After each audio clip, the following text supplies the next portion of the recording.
নমস্কার সকলকে, মেঘমালার আরও একটি নতুন ভিডিওতে তোমাদের স্বাগত জানাই। যদিও ভিডিওটা বেশ কিছুদিন আগের, তবুও আজ তোমাদের সাথে শেয়ার করলাম। ডিসেম্বর মাসের ওই মাঝামাঝি সময় করে বিয়েবাড়ি ছিল, তো ভাই আর বাবাকে নিয়ে চলে গিয়েছিলাম বিয়েবাড়ি। তো ডিসেম্বর মাসের শেষের দিক করে পরীক্ষা থাকার কারণে তোমাদের সাথে শেয়ার করা হয়ে ওঠেনি ভিডিওটা, তাই আজ শেয়ার করলাম। বিয়েবাড়িটা ছিল আমার সম্পর্কের অনেক দূরের হলেও আবার খুব কাছের। আমার বাবার মাসির নাতির বিয়ে। সম্পর্কটা অনেক দূরের শুনতে হলেও এনারা আমাদের খুব কাছের। আর এই যে ছবিটা দেখছো, এটা আমার বাবার আরও 2 মাসির ছেলে, আর পাশে আমার বাবা। বিয়েবাড়িটা ছিল আমাদের বাড়ি থেকে বেশ কিছুটা দূরে, খানাকুলের রাজহাটিতে। অনেকেই হয়তো শুনে থাকবে। বাড়ি থেকে 3টে নদী পেরিয়ে যেতে হতো, তাই সন্ধ্যাবেলায় চলে এসেছিলাম। আর তখনও লোকজন তেমন আসেনি। আর ওই যে দূরে কথা বলছে ছেলের মা আর আমার বাবা, পাশে দাঁড়িয়ে ছেলের বাবা, আর এইদিকে বাবার আর এক মাস্তাতো ভাই।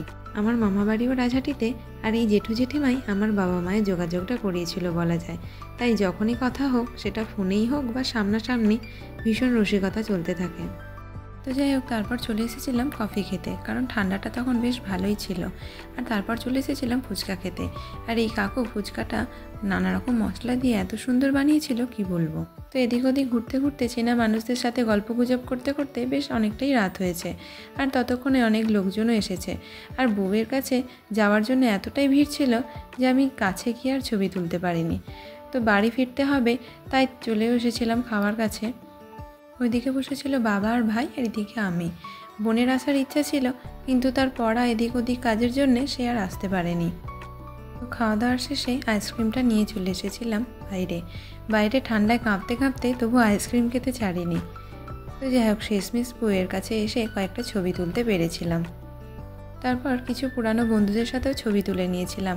ওদের সাথে এই বিয়েবাড়ির উপলক্ষেই কোনো না কোনো সময় দেখা হয়েছিল। তো সেই থেকেই ওদের সাথে অনেকটাই বন্ধুত্ব তৈরি হয়ে গেছিলো। তো এবারে দেখা হয়ে ওরাও বেশ খুশি, আর আমারও বেশ ভালো লাগছিল। সময়টা বেশ ভালো কেটে গেছিলো। আর আসার সময় সেই বাঁশের সাঁকো পেরিয়ে আসতে হয়েছিল। এটা দিয়ে বেশ কয়েকবার আমি চলে গেছি, তাই আমার অতটা ভয় করেনি। কিন্তু অনেকেই দেখলাম এই রাস্তায় আসতে বেশ ভয় পাচ্ছিল।